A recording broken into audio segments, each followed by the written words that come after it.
Hai, Assalamualaikum. Hari ini kita akan mempelajari tajuk berkaitan dengan penjelmaan. Okey, penjelmaan ini seperti yang pelajar lihat di hadapan ini ya, cikgu telah menghasilkan sebuah grafik lah menjelaskan tentang penjelmaan yang terdiri daripada 4 jenis, iaitu translasi, yang kedua pembesaran, yang ketiga pantulan, dan yang keempat ialah putaran. Cikgu akan perjelaskan satu persatu penjelmaan ini sebagai kita punya throwback lah, kita punya pengetahuan asas sebelum kita menjawab soalan kertas 2 bahagian B yang bernilai 12 markah dalam SPM KPSM. Nantikan ya, tunggu. Geser ke kiri, geser ke kanan, maju ke depan, pinggulnya digoyang. Geser ke kiri, geser ke kanan, mundur ke belakang, kembali digoyang.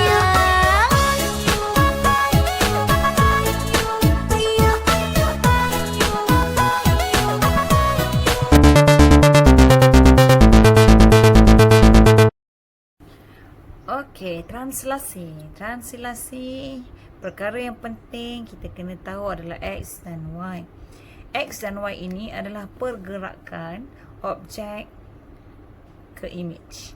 Maksudnya objek akan jadi image, okey, pergerakan. Ya, translasi ini dia akan bergerak. X ini menunjukkan bahawasanya objek ini bergerak ke kanan ataupun ke kiri.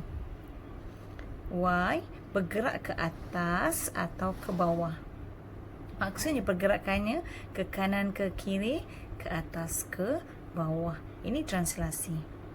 Okey, andai katalah, okey, apa yang nampak dekat sini ada cikgu, kenapa ada tambah, kenapa ada tolak? Okey, ini menunjukkan bahawasanya seandainya X ini diberi nombornya ada negatif, contohnya negatif 1. Ini menandakan bahawasanya objek ini ya, dia akan bergerak ke kiri. Sebab makin kecil nombornya, semakin negatif nombornya. Okey, so dia akan bergerak ke kiri kerana tadi negatif 1 kan, maksudnya dia akan bergerak 1 langkah ke kiri. Sebaliknya, sekiranya X ini bernilai positif, contohnya 3, ini menunjukkan objek ini akan bergerak 3 langkah ke kanan. Sebab dia positif nombornya makin banyak. Okey, so bila kita nak bergerak itu ya, pelajar sekalian, kita bergerak tu maksudnya kita kena ambil lah salah satu titik ini. Titik ni, kalau anda maksud saya kan kita ada banyak bucu-bucu pada objek ni kan. So kita ambil objek ni satu je, kita ambil satu je bucu dia, itu yang bergerak dulu. So kita akan nampak pergerakan ni lah.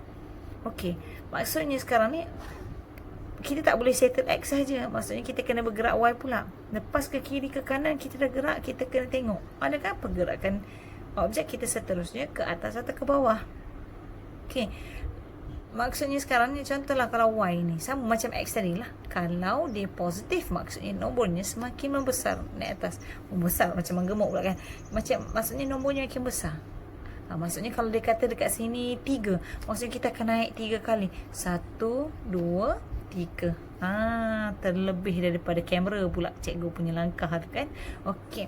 So kalau Y ni negatif, maksudnya bergerak ke bawah. Kalau contohlah negatif 5 kan, 1, 2, 3, 4, 5. Macam tu. Itu translasi. Translasi ni kalau pelajar perasan kan, kalau betul-betul kita tengok kan, objek dia ni, ini satu tips lah ya. Kalau contoh kita dalam kertas 2 ni, dia ada satu soalan di mana kita kena terjemahkan. Kita kena terjemahkan penjelmaan yang diberi. Ni dalam rajah tu dia dibagi, suruh kita terjemahkan. Terjemahkan maksudnya kita kena explain benda tu, maksud saya objek tu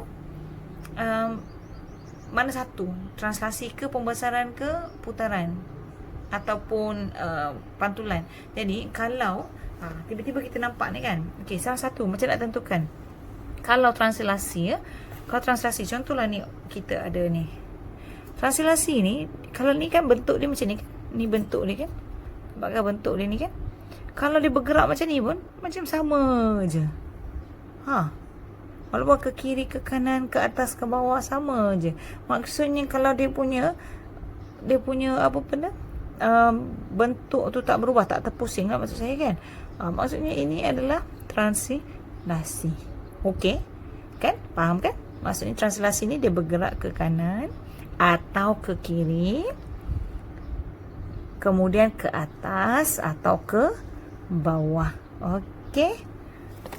Don't worry, cutie. It's okay. We're not trying to hurt you. We're your friends. I can't blame him for being scared. We're much bigger than him. We must look like monsters. Doraemon, it's gadget time.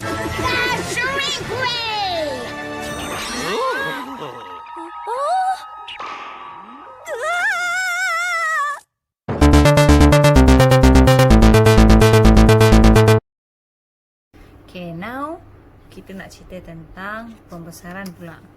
Tadi translasikan, sekarang pembesaran. Pembesaran ni ada benda penting yang pelajar kena tahu. Okey, kita kena tahu pusat pembesaran, kita kena tahu dengan faktor skala apa. Okey, pusat pembesaran ni maksudnya kita mestilah ada satu pot, satu tempat kita nak besarkan. Contohlah kan, kalau kita main lilin kat rumah kan, kita main lilin kat rumah, kita nak bagi gambar apa, maksud saya kita mainan, kita buat kepak-kepak tangan, tiba-tiba keluar rama-rama kan, bayang-bayang kita letak lilin ataupun kita letak torchlight, lepas tu kita letak tangan kita kat depan. Kalau nak bagi image tu makin besar, kita jauhkan lagi, maksud saya jauhkan tangan kita dengan lilin tu.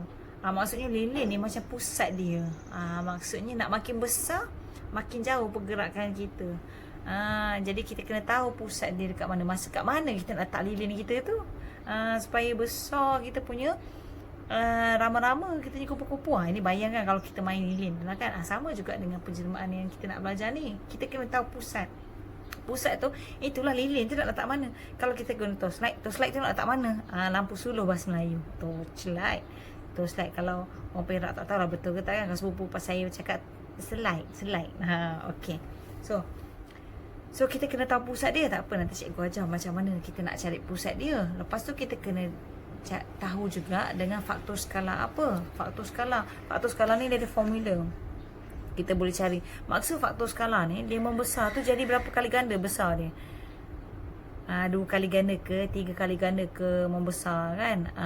Macam kita tengok cerita Ultraman kan, raksasa tu dari kecil tiba-tiba membesar. Itu dia. So berapa kali ganda besar dia. Itu yang kita akan cari dengan faktor skala dengan menggunakan formula ini, I.O. Apa tu I.O? I.O ni kita pilihlah salah satu image punya size. Maksudnya kalau saya ambil sisi satu image ni kan. Okay, so kita akan ni, itu dia I.O.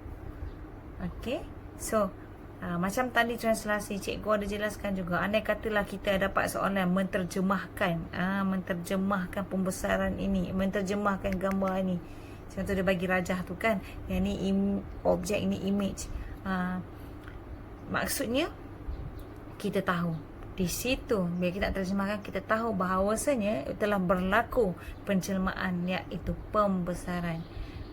Tapi student kena ingat, pelajar kena ingat, kalau contoh walaupun lah kan dia punya gambar tu, contohnya dia bagi objek tu besar, image tu kecil, walaupun dia mengecil, jangan tukar pula nama perkataan ni pengecilan, tetap pembesaran. Cuma faktor skala ini dia akan jadi macam dalam bentuk pecahan.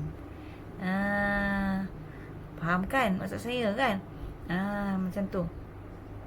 Maksudnya dengan faktor skala ni, jangan ingat bila besar-besar je, mentang-mentang nama ni pembesaran, besar je lah, menggemuk je lah kan. Tidak. Kalau dia terkecil pun, dia mengecil pun, namanya tetap pembesaran. Okey, cikgu bagi contoh. Pembesaran. Kita tengok, tarik, kita keluarkan objek kita, tarik. Contoh cikgu ada ni. Ni yang besar, masuklah kamera. Okey, ni yang kecil. Sekarang ni cikgu bagi ni, cikgu nak tunjuk sebenarnya macam mana kita nak cari pusat pembesaran ni. Okey, cara dia nak cari pusat pembesaran ni macam ni je. Okey. Yang ni warna hijau ni ini objek kita tau, ini image. Tau. Alamak, sengit pula saya punya ni. Okey. Ni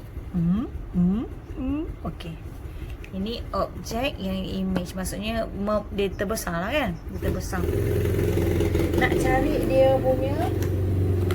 cari dia punya pusat, cara dia begini. Okey. So bucu ni sama dengan bucu ni kan?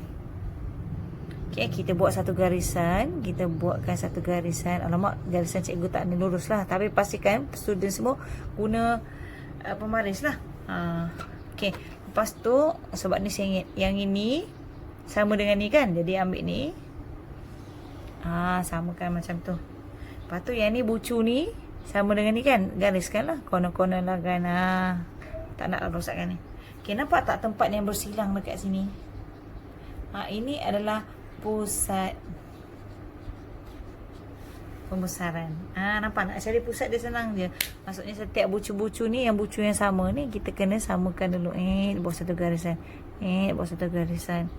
Cikgu punya garisan sengit lah. Kalau boleh, pelajar semua gunalah pemaris. Elok-elok kan. Comel-comel, molek-molek gitu. Okey. Faham kan? So itu nak cari pusat pusat pembesaran. Okey. Andai kata, tadi kan cikgu kata kita nak kena tahu dia punya faktor skala kan? Faktor skala kan? Dia kena guna IO. So, cikgu kena tengok lah. Cikgu pilih salah satu sisi. Sisi tu maksudnya cikgu pilih lah nak belah mana, sebelah sini. Okey, cikgu pilih yang ni. Andai kata cikgu pilih ni. Kalau cikgu pilih ni, maksudnya dia punya sisi sebelah sini pun kena ambil yang sama juga. Okey, yang ni objek kan? Yang ni image kan? Okey, kira kotak dia ada berapa? 1, 2, objek ada 2. Yang ni kira kotak dia berapa ada? 1, 2, 3, 4. Ada 4. Itu menunjukkan kalau kita nak jawab dalam bentuk formula ni kan. So, image 4, objek 2, bahagikan 4 bahagi 2 sama dengan 2 kecilkan. So maksudnya faktor skala sini 2. Okey, pusat putaran ni bila kita nak tulis, lupa cikgu nak bagi tahu, kita mesti tulis dalam bentuk koordinat. Koordinat X dan Y mesti tulis kat situ. Pusat dia X, Y, macam tu. Barulah kita dapat melengkapkan kita punya terjemahan terhadap penjelmaan tersebut. Kita bukan boleh tulis pembesaran je, kita kena tahu tiga-tiga. Kalau nak dapat 3 markah lah. Kalau tak nak dapat 3 markah, tulis je lah pembesaran. Tapi kalau dapat 3 markah, 1, 2, 3, kena sebut 3-3. Tapi tak susah kan, sebab pembesaran cikgu dah ajar ni. Nanti cikgu akan tunjukkan lagi kalau dia dalam kotak. Okey. Are you ready? The wheels on the bus go round and round, round and round. The wheels on the bus go round and round, all through the town. The wipers on the bus go swish, swish, swish, swish, swish, swish, swish. The wipers on the bus go swish, swish, swish, all through the town. Okey, seterusnya kita nak cerita tentang putaran. Okey, dalam putaran ini, bayangkan kalau putaran, kita bayangkan macam tadi cikgu tunjuk, kita bayangkan basikal, kita bayangkan jam kan, dia berputar. So maksudnya kita dah tahu dah. Okey, bila berputar dia mesti kena cerita tentang sudut. Sudut dia 90 darjah ke 180 darjah ke, berapa sudut yang terlibat dengan putaran tersebut.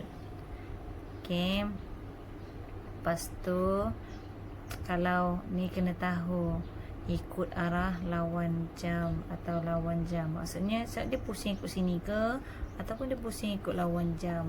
Kena tahu juga. Dan last sekali kita kena tahu pusat. Pusat tu maksudnya dekat tengah-tengah, dari mana dia bergerak. Kalau bayangkan jam kan, jam bayangkan kat tengah-tengah tu ada macam yang dia letak jarum tu kan, tengah-tengah tu ada macam benda boleh menyebabkan dia berpusing kan. Yang pusing tu jarum je kan. Itulah pusat dia, macam basikal. Basikal, bayangkan basikal. Basikal tu kan kat tengah-tengah tu ada something yang hold, yang pegang rim basikal tu kan. Baru tayar boleh berpusing. Kalau tak tayar tak boleh pusing kan. Sebab kalau tak ada pusat tak boleh lah berpusing. So kena tahu yang itu. Kalau lah student tengok kan, andai kata kita terjemahkan, nak kena buat jawapan soalan ni, nak kena terjemahkan penjemahan, sesuatu penjemahan yang berkaitan dengan putaran ni, kena tengok kalau misalnya kan hint dia adalah berpusing. Kita ni objek tu berpusing. Berpusing maksudnya ni cikgu tunjuk sikit, gerak sini sikit. Pusing tu maksudnya macam ni. Kan elok-elok kena letak kat sini, tiba-tiba dia berpusing. Elok-elok begini, dia pusing. Nampak tak? Dia masih gitu tapi dia terpusing. Keadaan dia terpusing. Nampak? Kalau nampak je macam keadaan dia terpusing, contoh macam ni kan. Allahu Akbar.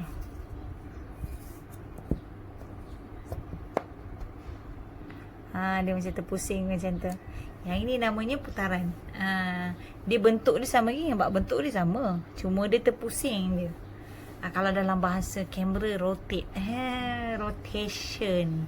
Rotate gambar tu, terpusing kan gambar kan, daripada portrait jadi landscape. Macam tu lah juga. So ingat, kalau putaran ni macam rotation dalam kamera tu. Okey, tak apa.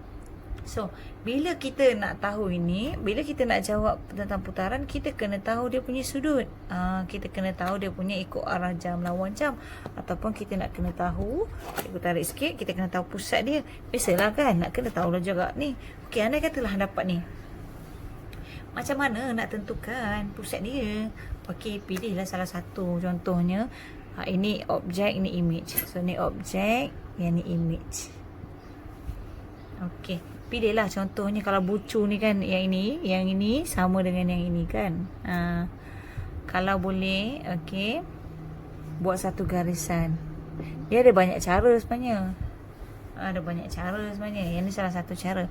Buat garisan macam ni. Lepas tu kan kita ada jangka lukis kan. Kita tanda dekat sini satu. Tu kan, so kita tanda ke atas. Tu yang ni kita tanda sini satu, kita tanda bawah. Ni tanda sini. Maksudnya ini pusat dia. Macam tu. Inilah maksudnya pusat dia.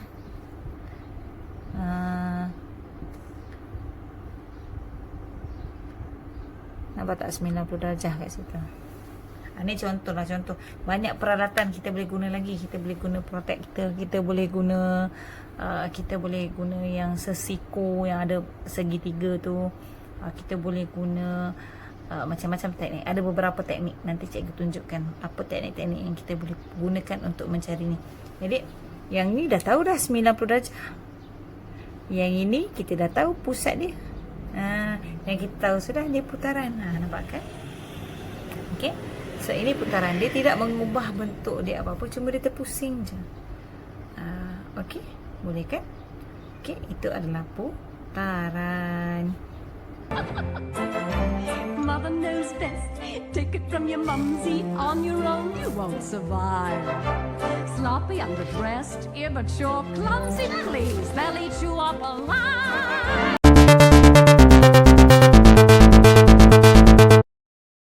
Last but not least. Wah, putih sangat kan. Okey, mana pemari cikgu? Okey, ni adalah pantulan. Okey, pantulan. Kalau lihat pantulan, okey, pantulan ini benda yang paling penting pelajar kena tahu ialah garisan dia.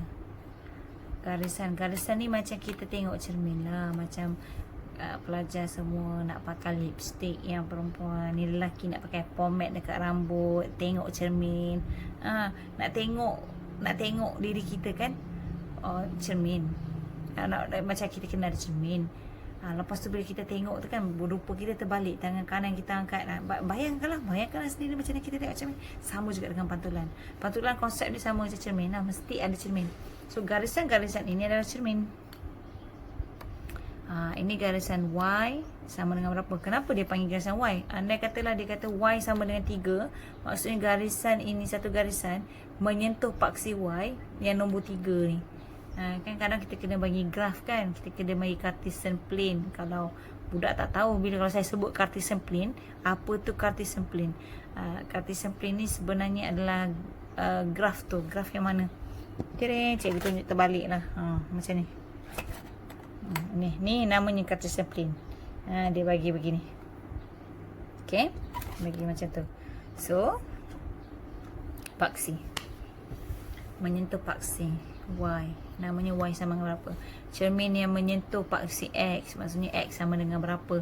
Kalau dia kata cermin dia X sama dengan Y, dia serong pada titik asalan ini. Titik asalan ni maksudnya kosong-kosong ini.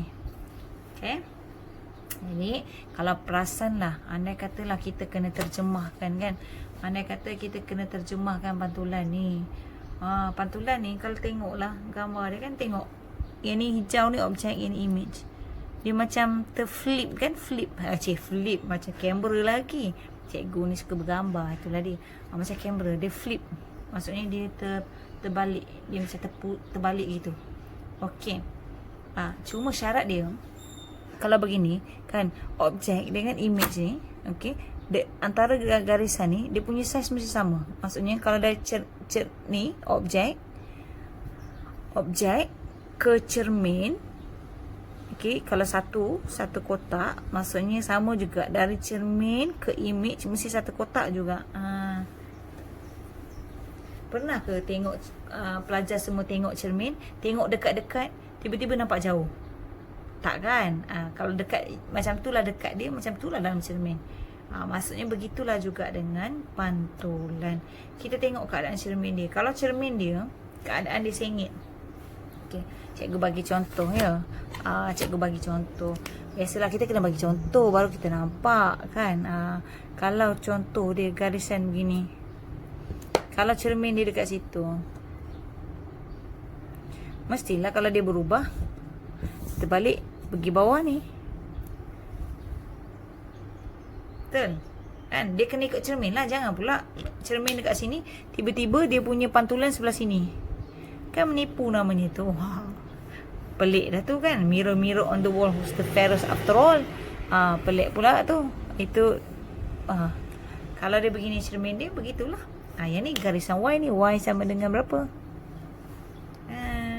Kalau misalnya garisan dia begini pula, contoh macam ni pula, contoh begini, mesti gambar dia punya macam ni, zero gitu. Nampak kan? Mesti begitu. Kalau ini namanya X sama dengan berapa. Okey, kalau macam ni pula, contoh macam ni pula, bagi garisan X sama dengan Y. So maksudnya contoh gambar dia begini. So dia punya ini pun macam ni. Nampak tak? Ini yang cikgu kata terflip tadi. Terflip, terbalik. Maksudnya macam ni. Ini kan, dari sini kan. Ni, cermin. Begitu. Jadi gambar dia begini. Itu maksudnya dia flip. Okay. So faham dah kan? Untuk yang ni maksudnya yang penting mesti ada cermin. Okay, pantulan mesti ada cermin, ataupun dalam bahasa istilah matematik kita panggil garisan. Maksudnya dapatlah disimpulkan di sini bahawasanya penjelmaan ini ada 4. Yang pertama translasi, sama aja, dia cuma bergerak sama aja. Pembesaran, membesar atau mengecil, putaran terpusing, pantulan terbalik. Jadi maksudnya lepas ini kalau pelajar sudah faham keempat jenis penjelmaan ini, kita akan tengok soalan sama ada pelajar boleh orang kata apa, aplikasikan pengetahuan yang paling asas ini ke dalam soalan kertas 2 yang cikgu cakap tadi. Sekian sahaja, jangan lupa like dan subscribe. Semoga video ini manfaat kepada semua pelajar dan sesiapa yang menonton dia. Terima kasih.